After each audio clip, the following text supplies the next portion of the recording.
محترم ناظرین السلام علیکم۔ ایک دن میری بیوی کا فون آیا کہ تمہاری بہن گھر سے بھاگ گئی ہے۔ یہ سن کر مجھے یقین ہی نہ ہوا اور میں نے کہا تم جھوٹ بول رہی ہو، میں ابھی گھر آتا ہوں۔ تو وہ کہنے لگی ابھی مت آنا، بلکہ مجھے بھی ادھر ہی بلا لو، کیونکہ یہاں اتنی بدنامی ہو گئی ہے کہ باہر نکلنا بھی مشکل ہو رہا ہے۔ اس کی بات سن کر میں سوچ میں پڑ گئی اور کہا ٹھیک ہے، تم اپنا سامان پیک کرو اور وہاں سے ٹرین میں بیٹھ جانا، میں تمہیں یہاں سے پک کر لوں گا۔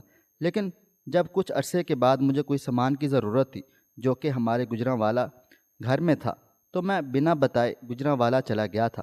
وہاں جا کر جو بات مجھے پتہ چلی، میں نے تو پیروں تلے سے زمین نکل گئی تھی۔ لوگوں نے مجھے بتایا کہ تمہاری بہن تو میں اپنی بہن کے ساتھ گجرانوالہ میں رہتا تھا، میرا نام ارحام ہے۔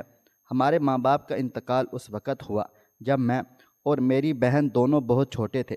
یتیمی کے اس کٹھن سفر میں ہم دونوں بہن بھائی ہی ایک دوسرے کا سہارا بن گئے تھے۔ میری بہن جو مجھ سے 2 سال بڑی تھی، میرے لیے ماں بھی تھی اور بہن بھی۔ اس کا پیار ایسا تھا جیسے ماں اپنے بچے پر اپنی جان نچھاور کر دیتی ہے۔ وہ میری ہر ضرورت، ہر خواہش کو پورا کرنے کے لیے اپنی زندگی قربان کر رہی تھی۔ اس نے میری خاطر اپنی شادی نہیں کروائی تھی۔ وہ ہمیشہ کہتی اگر میں شادی کر لوں اور اپنے گھر کی ہو جاؤں تو تم کیسے رہو گے، تم اکیلے بے سہارا کیسے جی پاؤ گے۔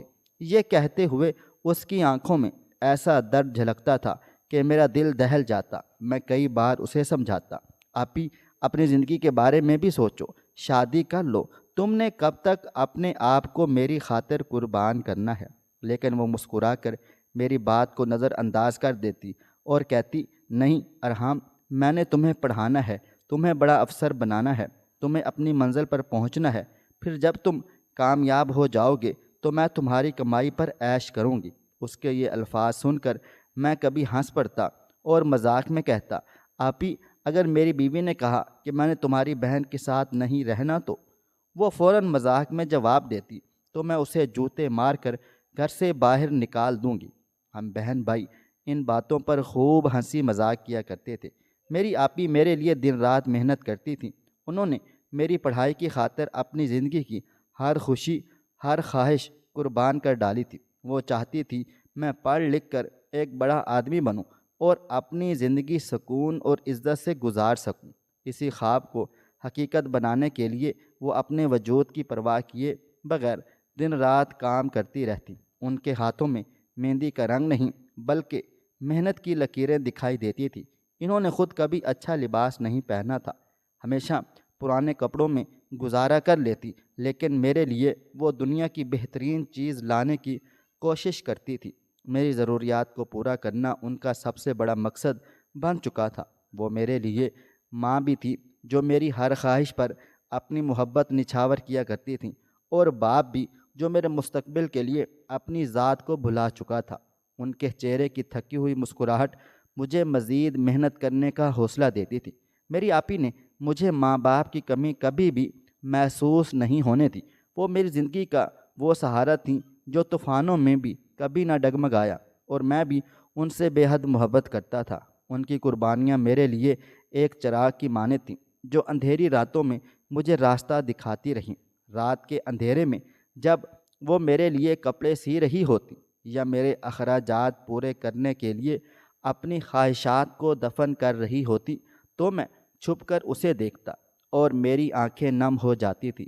لیکن پھر میں اپنے دل کو تسلی دیتا کہ میں اپنی آپی کو کبھی بھی مایوس نہیں ہونے دوں گا۔ جب میں نے گریجویٹ کر لیا تو میں نے مختلف جگہوں پر اپلائی کرنا شروع کر دیا۔ میری آپی بھی چاہتی تھی کہ میں مزید اعلیٰ تعلیم حاصل کروں، لیکن وہ ہمیشہ میری ترقی کے لیے خود کو پیچھے کر لیتی تھی۔ وہ خود تو میٹرک تک ہی پڑھی ہوئی تھی اور ان کا خواب تھا کہ میں زندگی میں کامیاب ہو کر اس دنیا میں ایک بڑا مقام حاصل کر لوں۔ اس لیے وہ ہمیشہ میری پڑھائی اور مستقبل کے لیے اپنی محنت کو ایک نیا رخ دیتی رہتی تھیں۔ جب میں نے مختلف جگہوں پر اپلائی کرنا شروع کیا تو میری آپی تھوڑی فکر مند ہو گئی۔ وہ چاہتی تھی کہ میں پڑھائی پر زیادہ توجہ دوں اور ابھی نوکری کے لیے نہ جاؤں، لیکن میں نے انہیں یہ سمجھایا کہ آج کل حالات اتنے مشکل ہیں کہ نوکری ملنا بہت محنت اور وقت لیتا ہے، اور میں چاہتا ہوں کہ میری پڑھائی مکمل ہونے تک مجھے کوئی ایسا موقع ملے جو میری ترقی کی راہ کو ہموار کر ڈالے۔ ان کی آنکھوں میں کچھ مایوسی سی جھلکنے لگی، لیکن پھر وہ خاموش ہو کر کہا، ٹھیک ہے، جیسے تمہیں مناسب لگے، تمہاری مرضی۔ پھر جب پولیس کی اسامیاں آئیں تو میں نے بھی اپلائی کر لیا تھا۔ اسی دوران مجھے خوشخبری مل گئی کہ میں سلیکٹ ہو گیا ہوں۔ میں نے فوراً یہ خبر اپنی آپی کو دینے کے لیے دوڑتے ہوئے ان کے پاس پہنچا تھا۔ جب میں نے انہیں بتایا کہ آپی، میں پولیس میں سلیکٹ ہو گیا ہوں، تو ان کے چہرے پر جو خوشی تھی وہ الفاظ سے بیان نہیں کی جا سکتی۔ جیسے کوئی قیمتی خزانہ مل گیا ہو۔ ان کا چہرہ سکون سے دمک رہا تھا اور ان کی آنکھوں میں خوشی کے آنسو آ گئے تھے۔ انہوں نے مجھے اپنے گلے سے لگا لیا اور کہا، اللہ تعالیٰ تمہیں بہت ترقی دے، تمہیں ہر قدم پر کامیاب و کامران کرے۔ ان کی آواز میں دعائیں تھیں اور ان کے چہرے کی مسکراہٹ میں اتنی محبت تھی کہ میں ان کے لیے اپنی جان بھی قربان کر دیتا۔ لیکن پھر انہوں نے میری طرف دیکھتے ہوئے کہا، لیکن میری ایک بات ہمیشہ یاد رکھنا، ایمانداری سے نوکری کرنا۔ میں نے یہ سن کر مسکرا کر کہا، آپی، میں ہمیشہ آپ کی دعاؤں کو ساتھ لے کر رکھوں گا اور ہر قدم ایمانداری سے اٹھاؤں گا۔ میرے دل میں ان کی محبت اور دعاؤں کی طاقت محسوس ہو رہی تھی، جیسے ان کی قربانیاں، ان کی دعائیں اور ان کی امیدیں میرے ساتھ ساتھ چل رہی ہوں۔ اس لمحے میں نے تہیہ کیا کہ ان کی ہر امید پر پورا اترنے کے لیے میں جو کچھ بھی کر سکتا ہوں کروں گا۔ میری زندگی کا ہر قدم میری آپی کے خوابوں کی تکمیل کی طرف بڑھ رہا تھا اور میں انہیں کبھی مایوس نہیں ہونے دوں گا۔ لیکن جب میں ٹریننگ کے لیے جانے لگا تو مجھے یہ فکر لاحق ہو گئی کہ میری آپی اکیلی کیسے رہ جائیں گی۔ مجھے یہ سوچ کر بے حد پریشانی ہونے لگی کہ وہ کیسے اپنے دن گزارے گی، کس سے بات کرے گی اور کس طرح اپنی روزمرہ کی زندگی کو سنبھالے گی۔ ایک طرف مجھے اپنی ٹریننگ کی تیاریوں کی فکر تھی اور دوسری طرف میری آپی کی اکیلی زندگی نے میرے دل کو بے چین کر دیا تھا۔ میں اپنے دل ہی دل میں سوچ رہا تھا کہ میں اس پر کتنا بوجھ ڈالوں گا۔ وہ میری زندگی کا واحد سہارا تھی اور اب میں اس کو اکیلا چھوڑ کر چلا جا رہا تھا۔ پھر اچانک میرے ذہن میں خالہ ثریا کا خیال آ گیا۔ خالہ ثریا ہمارے محلے میں رہتی تھیں اور اکثر اکیلی ہی رہتی تھیں۔ وہ ہمیشہ ہمارے گھر آتی رہتی تھیں اور میں جانتا تھا کہ وہ اکیلے پن کا شکار ہیں۔ میں نے فوراً سوچا، کیوں نہ ان سے بات چیت کروں، شاید وہ میری آپی کے ساتھ رہ کر اسے اکیلے پن سے نجات دلوا سکتی ہیں۔ اس خیال کے ساتھ میں ان کے گھر کی طرف بڑھا۔ جب میں نے ان کا دروازہ کھٹکھٹایا تو خالہ ثریا نے دروازہ کھولا اور مجھے دیکھ کر مسکرا دی تھی۔ ان کی مسکراہٹ میں ہمیشہ ایک محبت بھری فرمائش تھی، جیسے وہ میری پریشانیوں کو سمجھے بغیر کبھی بھی نہیں رہ سکتی تھیں۔ بیٹا، کیا کام ہے؟ خیریت سے آئے ہو؟ انہوں نے کہا۔ میں تھوڑا ہچکچاتے ہوئے اندر آیا اور کہا، جی خالہ، مجھے آپ سے ضروری بات کرنی ہے۔ انہوں نے مجھے اندر بٹھایا اور پھر محبت سے پوچھا، اچھا بتاؤ، کیا بات ہے؟ میں نے ان کے سامنے اپنی تمام پریشانیاں رکھ دیں اور کہا، خالہ، میری ٹریننگ کے دوران میری آپی اکیلی رہیں گی اور مجھے بہت فکر ہو رہی ہے کہ وہ کیسے رہیں گی۔ کیا آپ ان کے ساتھ 2 سے 3 ماہ تک رہ سکتی ہیں؟ ویسے بھی آپ اکیلی ہی رہتی ہیں، شاید آپی کو آپ کی موجودگی سے کچھ سکون مل جائے۔ خالہ ثریا کچھ دیر تک سوچتی رہیں، پھر اپنے دل کے گہرائیوں سے میری پریشانی کو سمجھتے ہوئے کہا، ٹھیک ہے بیٹا، جب تم جاؤ گے تو مجھے بتا دینا، میں زنیرہ کے پاس آ کر رہوں گی۔ ان کے لفظوں میں اتنی شفقت اور محبت تھی کہ میری تمام پریشانیاں کم ہو گئی تھیں۔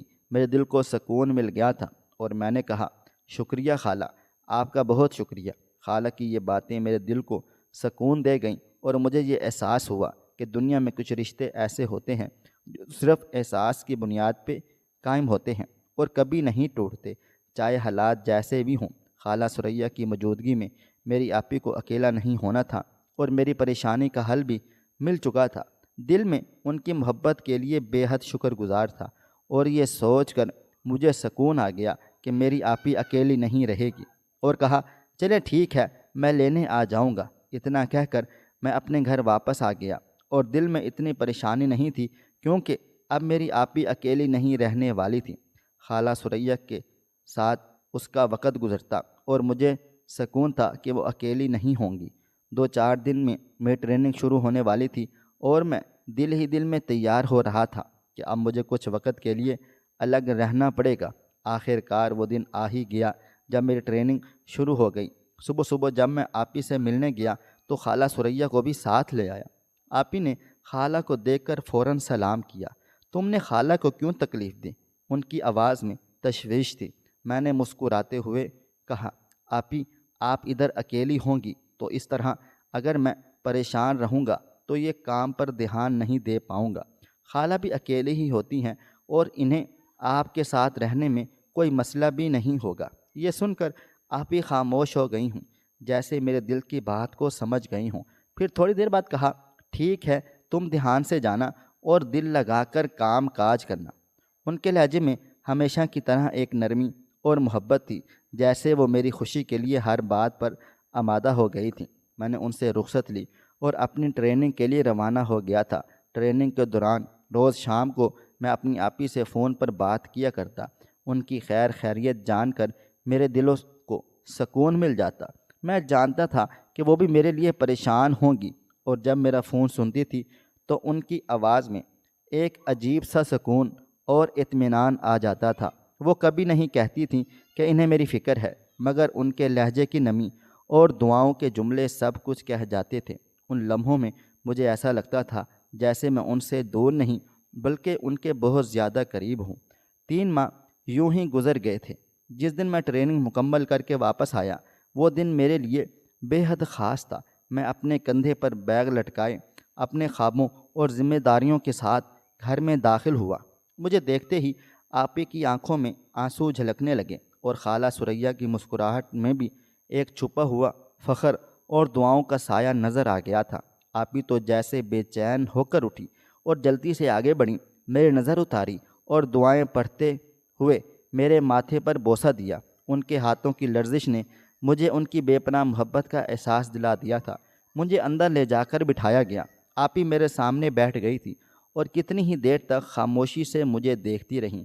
ان کی آنکھوں میں ممتا، خوشی اور دعاؤں کی چمک نظر آ رہی تھی۔ مجھے یہ لمحہ بے حد قیمتی لگا۔ آخر میں نے مسکراتے ہوئے پوچھا، آپی آپ اس طرح سے کیوں دیکھ رہی ہیں؟ آپی کی آواز میں ایک گہری محبت اور جذبات کا سمندر تھا۔ کہنے لگیں، تمہیں اتنے دنوں کے بعد تو دیکھ رہی ہوں۔ میری آنکھیں تمہیں دیکھنے کو ترس گئی تھیں، آج ان کو ٹھنڈک ملی ہے۔ ان کے یہ جملے سن کر میرا دل جیسے بھر آیا تھا۔ میں نے ان کے ہاتھ تھامے اور دل ہی دل میں سوچا کہ میری آپی کی دعائیں اور محبت ہی میرے لیے دنیا کی سب سے بڑی نعمت ہے۔ اس لمحے مجھے اپنی ذمہ داریوں کا مزید شدت سے احساس ہوا اور میں نے دل میں تہیہ کر لیا کہ ان کی امیدوں پر ہمیشہ پورا اتروں گا۔ مجھے جاب کرتے ہوئے تقریباً 1 سال ہو گیا تھا۔ اسی دوران میری زندگی میں ایک نیا موڑ آ گیا۔ میری آپی نے شادی کا اصرار کرنا شروع کر دیا تھا کہ میں ہمیشہ سے اپنی آپی کے بہت زیادہ قریب تھا اور ان کی خوشی کے لیے میں نے ان کی بات مان لی تھی۔ میں نے سوچا کہ ان کی خواہش کی تکمیل سے ہماری زندگیوں میں خوشی آ جائے گی۔ رشتہ دیکھنے اور دکھانے کے 6 ماہ بعد میرا رشتہ طے ہو گیا تھا اور بہت جلد میری شادی کر دی گئی تھی۔ وہ لمحہ میری زندگی کا سب سے خوبصورت لمحہ تھا جب رابعہ دلہن بن کر ہمارے گھر چلی آئی تھی۔ میری آپی نے اسے اپنے دل و جان سے قبول کیا اور اسے اپنی بیٹی کی طرح اپنا لیا تھا۔ میری آپی ہمیشہ میری بیوی کا بہت خیال رکھتی تھیں، بالکل ویسے ہی جیسے وہ میرا رکھتی تھیں۔ میری روٹین بھی معمول کے مطابق چل رہی تھی۔ جب بھی میں ڈیوٹی سے واپس آتا سیدھا آپی کے پاس جاتا، وہاں کچھ وقت گزارتا، ان سے حال احوال چال پوچھتا اور پھر اپنے کمرے میں چلا جاتا تھا۔ لیکن یہ بات میری بیوی سے برداشت نہیں ہو رہی تھی۔ وہ ہمیشہ یہی کہتی تھی، جب تم ڈیوٹی سے آتے ہو تو سیدھا میرا پاس آیا کرو۔ لیکن میں نے اسے کئی بار سمجھایا تھا کہ میری زندگی کا پہلا حق میری آپی کا ہے اور تمہارا اس کے بعد آتا ہے۔ وہ میری زندگی کا اہم حصہ ہے اور میں انہیں کبھی بھی نظر انداز نہیں کر سکتا ہوں۔ اس کے باوجود وہ اس بات کو برداشت نہیں کر پائی تھی۔ اس نے بار بار میری آپی سے لڑائی شروع کر دی اور ان کے درمیان فاصلے بڑھتے ہی چلے گئے تھے۔ پھر ایک دن وہ آپی کو شادی نہ ہونے کا طعنہ دینے لگی۔ اس بات کو میں نے ہرگز برداشت نہیں کر سکتا تھا۔ میں نے اسے سمجھایا کہ تم نہیں جانتی ہو، میری آپی نے میری خاطر اپنی زندگی کے سب سے بڑے فیصلے کو قربان کر دیا تھا۔ وہ دن میری آپی کے بارے میں یہ بھی کہہ بیٹھی کہ یہ لڑکی اتنی معمولی شکل و صورت کی ہے، اسے بھلا کون اپنائے گا، اور یہ تمہاری خاطر شادی نہیں کر رہی، یہ بس تو ایک بہانہ ہے۔ اور میں نے اسے سختی سے سمجھا دیا کہ خبردار، اگر تم نے میری آپی کے بارے میں کوئی ایسی بات کی تو مجھے تمہارے ساتھ کوئی رشتہ نہیں رکھنا۔ پھر ایک دن اس نے آپی سے کہا، ہم کوئی بھی رشتہ دیکھ کر تمہاری شادی کر دیتے ہیں، تم ساری زندگی ہمارے ہی سر پر بوجھ بنی رہو گی۔ یہ بات مجھ سے برداشت نہیں ہوئی تھی۔ میں نے اپنی بیوی کو کھری کھوٹی سنا ڈالی تھی۔ اس نے میری آپی کو دھکے دے کر کمرے سے نکالنے کی کوشش بھی کی تھی، تو میں نے غصے میں آ کر اسے ایک زور کا تماچا دے مارا تھا۔ یہ بات اس سے برداشت نہیں ہوئی۔ میری آپی کا چہرہ دکھ اور صدمے سے بدل گیا تھا، اور اس کا اپنا ہاتھ اپنے منہ پر رکھ لیا، جیسے وہ کبھی بھی ایسا سوچ بھی نہیں سکتی تھی۔ میں غصے سے باہر نکل گیا تھا۔ میری آپی نے اسے سمجھانے کی کوشش کی۔ ان کی آواز ہمیشہ کی طرح نرم تھی۔ وہ کہہ رہی تھیں، ہر رشتے کی بنیاد صبر اور محبت پر ہوتی ہے۔ ہم سب کو مل کر ایک دوسرے کے لیے آسانیاں پیدا کرنی چاہیے۔ لیکن رابعہ کے لہجے میں اتنی سختی تھی۔ اس نے بے پرواہی سے جواب دیا، پلیز، اب آپ نے جو تماشا کرنا تھا کر لیا ہے، اب جائیں یہاں سے۔ میری آپی خاموش ہو گئی تھیں۔ ان کی آنکھوں میں چھپا ہوا درد صاف صاف دکھائی دے رہا تھا، لیکن وہ کچھ کہے بغیر چپ چاپ خاموشی سے اپنے کمرے میں واپس آ گئی تھیں۔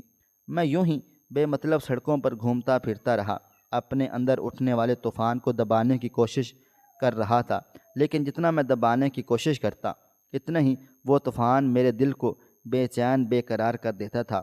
کافی دیر بعد جب تھک کھا کر واپس گھر آیا تو میری آپی کو جاگتے ہوئے اپنے انتظار میں پایا۔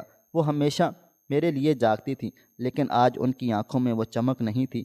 میں سیدھا ان کے پاس گیا اور ان کے قدموں میں بیٹھ گیا تھا۔ جیسے ہی میں نے ان کا چہرہ دیکھا، میرا دل تڑپ اٹھا تھا۔ ان کی آنکھیں سوجی ہوئی تھیں اور چہرے پر آنسوؤں کے نشانات صاف نظر آ رہے تھے۔ وہ درد جو انہوں نے اپنے اندر چھپایا ہوا تھا، اس کی شدت میرے روح تک پہنچ رہی تھی۔ میں نے بے اختیار کہا، آپی، یہ سب کچھ میری وجہ سے ہو رہا ہے۔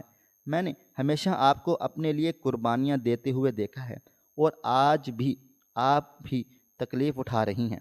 میری آواز کانپ رہی تھی اور میں اپنے آنسو روک نہیں پایا۔ مجھے تم سے کسی قسم کی کوئی شکایت نہیں ہے، مجھے صرف تمہاری خوشی عزیز ہے، خوشی چاہیے۔ اگر تمہیں سکون چاہیے تو اپنے دل کو تھوڑا نرم کرو اور سمجھوتا کرنا سیکھو۔ محبت قربانی کے بغیر ادھوری ہوتی ہے۔ ان کے الفاظ جیسے مجھے مفلوج کر گئے تھے۔ میں خاموشی سے اٹھا اور اپنے کمرے میں چلا آیا۔ دل پر جیسے ایک بوجھ تھا اور آنکھوں میں نمی تھی۔ میں بستر پر لیٹ گیا۔ تھوڑی دیر بعد رابعہ میرے پاس آئی۔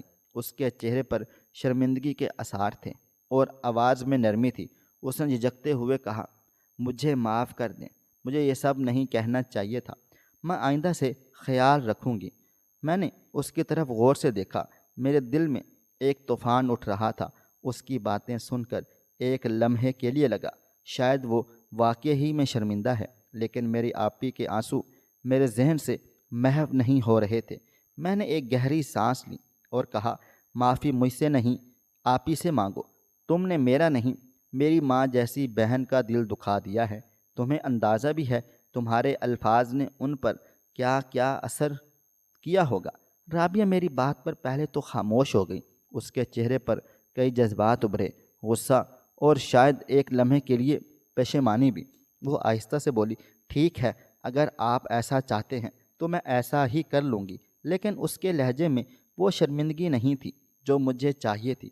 لیکن اس نے صبح ہوتے ہی میرے سامنے آپی سے معافی مانگ لی، اور آپی نے بھی دل بڑا کرتے ہوئے اسے گلے سے لگا لیا تھا۔ یہ منظر دیکھ کر مجھے تھوڑا بہت سکون تو ہوا، لیکن دل کے کسی کونے میں ایک عجیب سی بے چینی تھی۔ کچھ دن ہی گزرے تھے کہ میرا ٹرانسفر کراچی ہو گیا تھا۔ دل پر جیسے بوجھ سا پڑ گیا تھا۔ مجھے وہاں جانا تو تھا، لیکن یہ سب کچھ چھوڑ کر جانے کا دل نہیں چاہ رہا تھا۔ میں نے بے دلی سے اپنا سامان پیک کیا، ہر چیز کو یوں دیکھ رہا تھا جیسے کبھی دوبارہ نہ دیکھ سکوں گا۔ کراچی جاتے ہوئے میرے دل میں ایک عجیب سا خلا تھا۔ میری بہن بہت زیادہ اداس تھی۔ اس کی آنکھوں میں صاف دکھ رہا تھا کہ میرا جانا اسے کس قدر تکلیف دے رہا ہے۔ لیکن رابعہ اس کے چہرے کی مسکراہٹ کچھ اور ہی الگ کہانی بیان کر رہی تھی۔ وہ اتنی خوش کیوں تھی؟ کیا واقعہ میرے جانے سے وہ اتنی مطمئن ہو سکتی تھی؟ دل میں یہ سوال بار بار ابھرتے رہے۔ خیر، میں سب سے مل کر کراچی روانہ ہو گیا۔ کراچی میں زندگی کی مصروفیات بڑھ گئی تھیں، لیکن گھر سے فون پر رابطہ رکھنا میرا معمول پر تھا۔ ہر روز میری بات بہن اور بیوی سے ہوتی تھی۔ بہن ہمیشہ میری خیر خیریت پوچھتی اور میرے دن کے بارے میں بات چیت کرتی تھیں، لیکن پھر اچانک کچھ عجیب و غریب سا ہو گیا۔ کچھ دن گزرنے کے بعد آپی سے بات چیت ہونا بند ہو گئی تھی۔ میں نے رابعہ سے پوچھا تو اس نے ہمیشہ یہی کہا، وہ باہر کہیں گئی ہوئی ہے، جلدی واپس آ جائیں گی۔ اب کہاں جائے گی؟ میں اس کی باتوں کو سمجھ نہیں پایا تھا، لیکن خیر، میں نے رابعہ سے زیادہ بحث کرنا مناسب نہیں سمجھا تھا۔ دن یوں ہی گزرتے چلے جا رہے تھے، لیکن دل کے اندر ایک عجیب و غریب سی بے چینی نے جگہ بنا ڈالی تھی۔ ایک دن اچانک رابعہ کا فون آیا۔ اس کی آواز میں ایک عجیب سی گھبراہٹ اور جوش تھا۔ اس نے جو بات کہی وہ سن کر میرا دل جیسے رک سا گیا ہو۔ وہ کہنے لگی، تمہاری بہن کا کسی کے ساتھ چکر تھا، اس لیے وہ اکثر گھر سے باہر رہا کرتی تھی، اور آج تو حد ہی ہو گئی، وہ اپنے کسی عاشق کے ساتھ بھاگ گئی ہے۔ یہ سننا تھا کہ جیسے میرے دل و دماغ سن ہو گیا ہوں۔ ایک لمحے کے لیے سب کچھ ساکت ہو گیا تھا۔ میری آپی جو ہمیشہ شرافت اور وقار کی مثال تھیں، ان کے بارے میں یہ الزام، یہ ممکن ہی نہیں تھا، لیکن رابعہ کی باتوں نے میرے دل کو مزید توڑ ڈالا تھا۔ میں نے خود کو سنبھالتے ہوئے کہا، اچھا میں آ کر خود پتہ کرتا ہوں۔ یہ سن کر رابعہ کی آواز میں ایک واضح گھبراہٹ آ گئی تھی۔ وہ جلدی سے بولی، نہیں نہیں، تم یہاں نہ پر آنا۔ تمہاری بہن کی وجہ سے اتنی بدنامی ہو چکی ہے کہ لوگ گھر کے سامنے کھڑے ہو کر تھو تھو کر رہے ہیں۔ تمہارے آنے سے مسئلے مسائل مزید بڑھ جائیں گے۔ ایسا کرو، مجھے اپنے پاس ہی بلوا لو۔ میں حیران و پریشان تھا، لیکن اس وقت میں نے مزید بحث نہیں کی۔ دل کے اندر غصہ، بے بسی اور دکھ کا ایک طوفان تھا۔ میں نے بے دلی سے کہا، ٹھیک ہے، اپنا سامان پیک کرو اور آ جاؤ۔ رابعہ اگلے ہی دن کراچی پہنچ گئی اور ادھر میرے ساتھ رہنے لگی تھی، لیکن کچھ دنوں کے بعد مجھے کچھ ضروری سامان چاہیے تھا جو کہ میرے گوجرانوالا کے گھر میں موجود تھا۔ میں جیسے ہی اپنے گھر پہنچا تو محلے والے میرے پاس آ گئے تھے۔ ان کے چہرے کی سنجیدگی اور آنکھوں میں موجود افسردگی نے مجھے پریشان سا کر دیا تھا۔ انہوں نے مجھے ایک ایسی بات بتائی، مجھے لگا آسمان میرے سر پر گر گیا ہو۔ میری آنکھوں کے سامنے اندھیرا چھا گیا تھا اور میں نے دیوار کا سہارا لے کر خود کو گرنے سے بچا لیا۔ محلے والوں نے بتایا کہ تمہارے جانے کے بعد تمہاری بیوی نے تمہاری بہن کا جینا حرام کر دیا تھا۔ اس نے اسے ایک کمرے میں بند کر دیا اور سب کو کہنے لگی کہ زنیرہ گھر سے بھاگ گئی ہے، لیکن ہمیں یقین تھا کہ زنیرہ ایسی بالکل بھی نہیں تھی، وہ تو اتنی نیک اور شریف لڑکی تھی۔ خالہ ثریا نے بات آگے بڑھائی، اس ظالم عورت نے تمہاری بہن کو کتنے کتنے دن بھوکھا پیاسا رکھا، پھر ایک دن جب وہ یہاں سے چلی گئی تو اس کے جانے کے 2 دن بعد ہی تمہارے گھر سے عجیب و غریب سی بدبو آنے لگ گئی تھی۔ ہم سب نے مل کر فیصلہ کیا کہ تمہارا گھر چیک اپ کریں گے۔ جب ہم تمہارے گھر پہنچے اور تلاش شروع کر دی تو ہمیں اسٹور روم سے تمہاری بہن کی لاش مل گئی تھی۔ یہ سن کر میری ٹانگوں نے میرا ساتھ چھوڑ دیا تھا۔ میں وہیں زمین پر بیٹھ گیا اور دھاڑیں مار مار کر زاروں قطار رونے لگا۔ میری آنکھوں سے بہتے آنسو رکنے کا نام ہی نہیں لے رہے تھے۔ میرے دل پر ایسا بوجھ تھا کہ سانس لینا مشکل لگ رہا تھا۔ مجھے لگا اس سب کا ذمہ دار میں خود ہوں۔ کاش میں اپنی بہن کے ساتھ کھڑا رہتا، کاش میں اسے اس ظلم سے بچا سکتا۔ محلے والے مجھے ہمدردی کی نظروں سے دیکھنے لگے تھے۔ خالہ ثریا نے آگے بڑھ کر مجھے اٹھایا، پانی پلایا اور کہا، بیٹا خود کو سنبھالو، یہ وقت حوصلے کا ہے۔ لیکن ان کے الفاظ میرے دل کے درد کو کم نہ کر سکے تھے۔ جب سب تسلی دے کر اپنے اپنے گھروں کو چلے گئے تو میں نے اپنی بہن کی معصوم مسکراہٹ کو یاد کیا۔ وہ ہمیشہ میرے لیے دعا کیا کرتی تھی، میرا خیال رکھا کرتی تھیں، اور آج وہ زمین کے نیچے اکیلی تھیں، بے گناہ ہوتے ہوئے بھی ظالم کے ہاتھوں مار دی گئی تھی۔ میں نے جو ضروری سامان لینا تھا وہ لیا اور دل بوجھل کر کے واپس کراچی آ گیا۔ گھر پہنچتے ہی میری بیوی میرے پاس آئی اور پوچھنے لگی، اتنے دن کہاں تھے؟ بتا کر بھی نہیں گے؟ میں نے اسے غور سے دیکھا۔ اس کی آنکھوں میں مجھے ذرا بھی شرمندگی نظر نہیں آئی تھی۔ میرا دل چاہا میں اس سے پوچھوں کہ تم نے میری بہن کے ساتھ ایسا کیوں کیا ہے؟ لیکن میرے الفاظ میرے گلے میں پھنس گئے تھے۔ میں اندر ہی اندر جل رہا تھا۔ میں سوچنے لگا، کوئی کیسے کسی بے قصور کو مار کر مطمئن رہ سکتا ہے؟ کیا اس کے زمین نے کبھی اسے ملامت نہیں کی؟ کیا اسے میری بہن کی چیخیں سنائی نہیں دیتی؟ میں نے اسے کہا کہ میں گجرانوالہ گیا تھا اپنے گھر۔ یہ سنتے ہی رابعہ کے چہرے کا رنگ جیسے زرد پڑ گیا ہو، اس کی آنکھوں میں خوف کا سایہ لہرانے لگا اور وہ لرزتی ہوئی آواز میں بولی، وہاں وہاں کیا کرنے گئے تھے؟ اس کی آواز میں چھپا ہوا اضطراب اور غیر یقینی میرے کانوں میں گونج رہا تھا، لیکن میرے دل میں اس کے لیے اب کوئی ہمدردی باقی نہیں بچی تھی۔ اس کے سوال کا جواب دینے کی بجائے میں نے غصے سے بھرے ہوئے ہاتھ سے اسے ایک زوردار تھپڑ دے مارا۔ وہ یکدم پیچھے ہٹ گئی تھی، جیسے وہ اپنی بے گناہی کا کوئی جھوٹا ثبوت ڈھونڈنے کی کوشش کر رہی تھی، لیکن اس کے ہر انداز میں مجرمانہ بے بسی صاف نظر آ رہی تھی۔ میں نے اسے کھڑے کھڑے طلاق دے دی اور رابعہ کے ہوش جیسے اڑ گئے تھے۔ وہ لڑکھڑاتے قدموں کے ساتھ پیچھے ہٹی اور اس کی آنکھوں میں بے یقینی سوال چمکنے لگے تھے۔ شاید اسے یہ امید تھی کہ میں اس کا راز کبھی جان نہیں پاؤں گا، لیکن وہ غلط تھی۔ میں نے اسی لمحے لیڈیز پولیس کو فون کر دیا اور حکم دیا کہ اسے گرفتار کر لیں۔ رابعہ میری طرف سے دیکھتے ہوئے ہچکچائی۔ اس کی آنکھوں میں التجا تھی، لیکن میرا دل اس کی چیخوں سے مزید سخت ہو رہا تھا۔ اس کے آنسو، اس کی لرزتی ہوئی آواز، اس کی بے ساختہ معافیاں، کچھ بھی مجھے اس کے جرم کو نظر انداز کرنے پر مجبور نہیں کر سکتے تھے۔ جب پولیس نے اسے ہتھ کڑیاں پہنائی تو وہ چیخ پڑی، نہیں پلیز مجھے جانے دو، میں نے کچھ بھی نہیں کیا ہے۔ لیکن اس کے الفاظ میرے دل پر اثر ڈالنے کے لیے بہت دیر کر چکے تھے۔ اسے پولیس کے ساتھ جاتے دیکھ کر میرا دل اندر سے ٹوٹ کر رہ گیا تھا۔ یہ وہی عورت تھی جس سے میں نے محبت کی تھی، جس سے میں نے اپنی زندگی کا ساتھی بنایا ہوا تھا، لیکن آج وہ میری بہن کی قاتل ثابت ہو چکی تھی۔ آج میرا دل بے بسی اور غصے کے عجیب و غریب امتزاج سے بھر چکا تھا۔ میں نے جلد ہی اپنا تبادلہ گجرانوالہ کروا لیا تھا۔ وہاں اپنے گھر میں، جہاں ہر کونے میں میری بہن کی موجودگی کا احساس ہوتا تھا، میں نے اپنی بہن زندگی گزارنی شروع کر دی۔ اس کے کمرے کھڑکی سے آتی ہوئی دھوپ مجھے اس کی مسکراہٹ کی یاد دلاتی اور الماری میں رکھے اس کے کپڑے سے اسی کی خوشبو آتی تھی۔ رات کے وقت جب گھر میں سناٹا ہو جاتا تو میں اس کی آواز سننے کے لیے دیواروں کی طرف دیکھتا تھا۔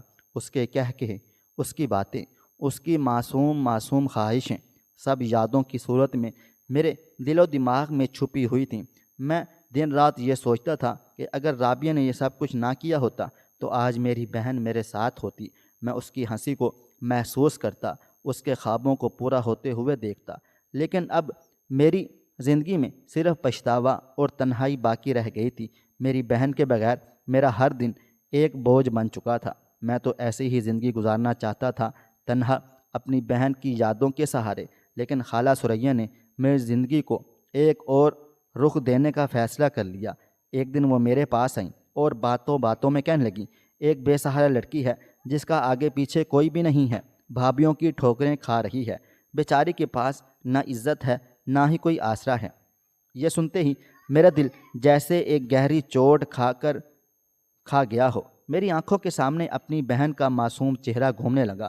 وہ بھی تو بھابھی کے ظلم و ستم کا شکار ہو کر اس دنیا سے چلی گئی تھی۔ اس کی تکلیف، اس کی بے بسی، سب کچھ یاد آ گیا تھا۔ میرے دل میں ایک سوچ نے جنم لیا، اگر میں اس لڑکی کو سہارا نہ دوں تو کون دے گا؟ میں نے خالہ سے کہا، خالہ اگر میری مدد سے اس لڑکی کی زندگی سنور سکتی ہے تو میں تیار ہوں۔ میری بات سن کر خالہ ثریا کے چہرے پر خوشی کی لہر دوڑ گئی تھی۔ انہوں نے مجھے دعائیں دیں اور فوراً تیاری شروع کر دی۔ محض ایک ہفتے کے اندر میرا اس لڑکی سمیہ سے نکاح ہو گیا تھا۔ سمیہ ایک نہایت معصوم اور خالص دل کی مالک نکلی تھی۔ اس کی آنکھوں میں ہمیشہ شکر گزاری جھلکتی تھی اور اس کی خاموش مسکراہٹ جیسے میرے دل کا بوجھ ہلکا کر دیتی تھی۔ اس نے میری زندگی میں آ کر ایک روشنی سی بھر ڈالی تھی۔ سمیہ نے مجھ سے کچھ بھی نہیں مانگا، نہ کوئی گلہ، نہ کوئی شکایات۔ اس نے ہر قدم پر میرا ساتھ دیا تھا، میرے آرام کا خیال رکھا، میری چھوٹی سے چھوٹی ضرورت کو بھی وقت پر پورا کیا۔ اس کی یہ محبت اور خلوص میرے دل میں گھر کرنے لگا تھا۔ آہستہ آہستہ میری زندگی بدلنے لگی۔ جہاں پہلے تنہائی اور پچھتاوا تھا وہاں ایک سکون محسوس ہونے لگا تھا۔ میں نے خود کو سمیہ کی محبت کے حوالے کر دیا تھا۔ اس کی موجودگی نے میری ٹوٹتی ہوئی روح کو سہارا دیا اور میں نے اسے پورے دل و جان سے اپنا لیا تھا۔ سمیہ نہ صرف میری زندگی کا سہارا بنی بلکہ اس نے میرے دل میں ایک نئی امید بھی جگا ڈالی تھی۔ اس کے خلوص نے مجھے یہ احساس دلا دیا کہ زندگی کا سفر چاہے کتنا ہی مشکل کیوں نہ ہو، ایک سچے ساتھی کے ساتھ گزارا جا سکتا ہے۔ لیکن میرے دل میں میری بہن کی یاد آج بھی زندہ ہے اور وہ ہمیشہ ہی رہے گی۔ خواہش صرف اتنی ہے کہ کچھ الفاظ لکھوں جس سے کوئی گمراہی کے راستے پہ جاتے جاتے رک جائے، اور نہ بھی رکے تو سوچ میں ضرور پڑ جائے۔ پیارے دوستو، امید کرتا ہوں آپ کو یہ ہماری کہانی پسند آئی ہوگی۔ کہانی پسند آئی ہو تو ویڈیو کو لائک کریں، کومنٹس کریں، شیئر کرنا بالکل بھی نہ بھولیں۔ اور ہاں، اگر آپ لوگ اس چینل پر نئے ہیں تو اس چینل کو سبسکرائب ضرور کر لیں اور نوٹیفیکیشن کو ضرور دبا دیں تاکہ آنے والی کہانی سب سے پہلے آپ کو مل سکے۔ ملتے ہیں کل ایک نئی اور دلچسپ کہانی کے ساتھ۔ اللہ حافظ۔